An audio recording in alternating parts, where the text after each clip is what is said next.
Hi అండి, అందరికీ నమస్కారం. ముందుగా అందరికీ చాంద్రమాన శ్రీ క్రోధినామ సంవత్సర శుభాకాంక్షలండి. మనం ఉగాది ఏ తారీఖున జరుపుకోవాలి, ఎలా జరుపుకోవాలి, ఏ దేవుణ్ణి పూజించాలి అని ఇప్పుడు మనం తెలుసుకుందాము.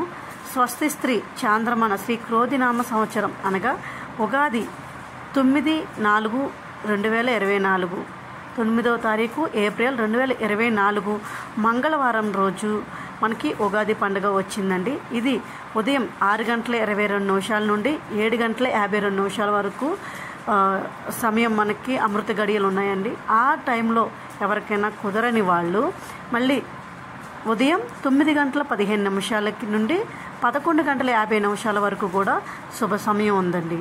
ఇది ఎలా ఆచరించాలంటే, మనం ఉదయాన్నే సూర్యోదయం కన్నా ముందే లేచి స్నానం చేసి దేవునికి పూజ చేసుకోవాలి.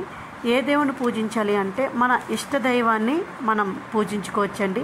మన ఏ దేవుడైతే ఇష్టం ఉంటుందో ఇష్టదైవాల్ని మనం పూజించుకొని మన షడ్రుచులతో చేసిన ఉగాది పచ్చడిని ప్రసాదం కింద దేవుడికి అర్పించి తర్వాత మనం ఆ ప్రసాదాన్ని స్వీకరించాలండి. ఇలా ఇంట్లో ఉన్న వాళ్ళందరికీ ఆ దేవుని కృపా కటాక్షాలు ఈ తెలుగు సంవత్సరం మన తెలుగు వాళ్ళ సంవత్సరం కాబట్టి ప్రతి ఒక్కరికి శుభం జరగాలని మనస్ఫూర్తిగా కోరుకుంటున్నానండి. ధన్యవాదాలు.